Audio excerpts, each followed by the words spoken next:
ನಮಸ್ಕಾರ ಎಲ್ರಿಗೆ. ನೋಡಿ, ಈಗ ಬಿಸ್ನೆಸ್ ಹೇಗೆ ನಡೀತದೆ ಅಂತ ಹೇಳಿದ್ರೆ, ಹೋಲ್ಸೇಲರ್, ರಿಟೇಲರ್, ಮ್ಯಾನುಫ್ಯಾಕ್ಚರ್.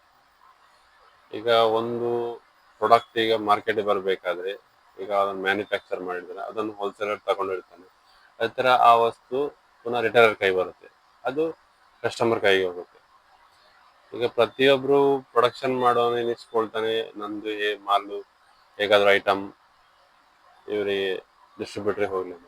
ಡಿಸ್ಟ್ರಿಬ್ಯೂಟರ್ ಏನ್ ಮಾಡ್ತಾನೆ, ಹೋಲ್ಸೇಲರ್ಗೆ ನಮ್ದು ಐಟಮ್ ಹೋಗ್ಲಿ ಅಂತ ಹೇಳಿಸ್ಕೊಳ್ಳೋದು. ಬೆಳಿಗ್ಗೆ ಬಂದ ಕೂಡಲೇ ಅವ್ರು ಹೇಳಿಸ್ಕೊಳ್ದಷ್ಟೇ, ನಮ್ದು ಐಟಮ್ ಹೇಗಾದ್ರೂ ಕಸ್ಟಮರ್ಗೆ ರೀಚ್ ಆಗ್ಲಿ ಅಂತ ಹೇಳಿ. ಯಾಕಂದ್ರೆ ಆ ಐಟಮ್ ಸೇಲ್ ಆದ್ರೆ ಚೈನ್ ಲಿಂಕ್ ತರ ಇದಾಗ್ತದೆ, ಅವರಿಗೆ ಪ್ರೊಡಕ್ಷನ್ ಮಾಡ್ಲಿ ಆಗುತ್ತೆ, ಅಥವಾ ಹೋಲ್ಸೇಲರ್ಗೆ ಅದನ್ನ ಸ್ಟಾಕ್ ಯೂಸ್ ಮಾಡ್ಲಿಕ್ಕೆ ಆಗುತ್ತೆ, ರಿಟೇಲ್ ಅದನ್ನು ಪುನಃ ಸೇಲ್ ಮಾಡ್ಲಿ ಆಗ್ತದೆ. ಹಾಗೆ ಪ್ರತಿಯೊಂದು ಇದಕ್ಕೂ ಲಿಂಕ್ ಇರ್ತದೆ, ಹೋಲ್ಸೇಲರ್, ಮ್ಯಾನುಫ್ಯಾಕ್ಚರ್ ಮತ್ತು ರಿಟೇಲರ್.